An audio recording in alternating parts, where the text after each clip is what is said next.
সচিবালয় ঘেরাও করে আপনার আনসার এবং অন্য সব কিছু লোকজনের নাম পোশাকধারী লোক তারা গোলযোগ সৃষ্টি করে তারা সেখানে একটা সমস্যার সৃষ্টি করতে চেয়েছিল। ছাত্ররা সেটাকে নস্যাৎ করে দিয়েছেন, কিন্তু এটা কিন্তু অশনি সংকেত, এটা ভালো লক্ষণ নয়। অর্থাৎ যারা পরাজিত তারা এখন আবার বিভিন্ন ভাবে সে চক্রান্ত করছে যে এই বিজয়কে তারা নস্যাৎ করে দেওয়ার জন্য। তাই জনগণের কাছে আহ্বান জানাবো যে আপনারা সবাই সতর্ক থাকবেন, এই বিষয়গুলোকে কখনই কোনো প্রশ্রয় দেওয়া যাবে না। আর আমি দেশের বিভিন্ন সংগঠন, বিভিন্ন প্রতিষ্ঠান যারা সমস্যা আছে সব জায়গাতেই, তাদের কাছে অনুরোধ করব যে যখন ফ্যাসিবাদ ছিল তখন তো ধারাবাহিক কথা চিন্তাও করতে পারতেন না, কথা বলার সুযোগ পেতেন না। এখন সুযোগ এসেছে, সময় দিন নতুন সরকারকে, তারা নিশ্চয়ই এই বিষয়গুলো দেখবে এবং সেইভাবে তারা কাজ করবে। কিন্তু এইভাবে ঘেরাও করে, সচিবালয়ে ঘেরাও করে, বাধ্য করে কোনো কিছু আদায় করার চেষ্টা এই মুহূর্তে করবেন না।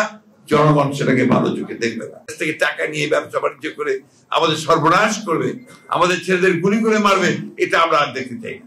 যে আজকে এই স্বৈরাচারের বিরুদ্ধে, ফ্যাসিবাদের বিরুদ্ধে লড়াই গত 15 বছর করতে গিয়ে আমাদের প্রায় 60 লক্ষ মানুষের বিরুদ্ধে মিথ্যা মামলা হয়েছে, গায়েবী মামলা হয়েছে, সেগুলোকে অবিলম্বে তুলে ফেলতে হবে। আমরা পত্রিকায় দেখলাম যে প্রধান উপদেষ্টার মামলা চলে গেছে, আরেকজন উপদেষ্টার মামলা ওঠানো হয়েছে, সাজা ছিল সেটা সাজা বাতিল করা হয়েছে। আমাদের একজন মানুষও নাই, বিএনপি বলেন, জামাত বলেন, এই আপনার আমরা এখানে যারা বসে আছি যাদের বিরুদ্ধে মিথ্যা মামলা নাই। তো আমাদের আশা যে মামলাগুলো এই সব মানুষের 1,45,000 মামলা অবিলম্বে তুলে দিতে হবে, এটা একটা দাবি।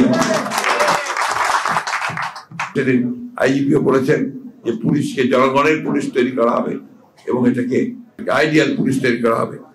খুব ভালো কথা, আমরা এটাও চাই।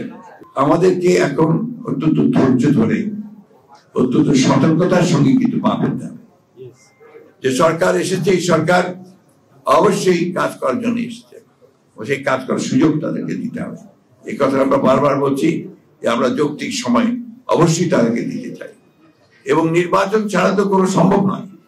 নির্বাচন হতেই হবে, নির্বাচনটা যেন সুষ্ঠু অবাধ নিরপেক্ষ হয়, সবাই যেন ভোট দিতে পারে, এবং নির্বাচনের ফলে এমন একটা অবস্থা তৈরি না হয় যে আবার সে আগের অবস্থা ফিরে আসে, তাহলে সেটা আমরা কখনোই জনগণ মেনে নেবে না। সেই জন্যই একটু ধৈর্য ধরে আমরা অপেক্ষা করছি, জনগণ অপেক্ষা করছি, কিন্তু সেটা অবশ্যই একটা যৌক্তিক সময় পর্যন্ত হতে হবে। আমি বিশ্বাস করি যে সেই যৌক্তিক সময়ের মধ্যে অবশ্যই একটা সুষ্ঠু অবাধ নির্বাচন হবে, জনগণের সরকার প্রতিষ্ঠা হবে, এটা আমরা বিশ্বাস করি।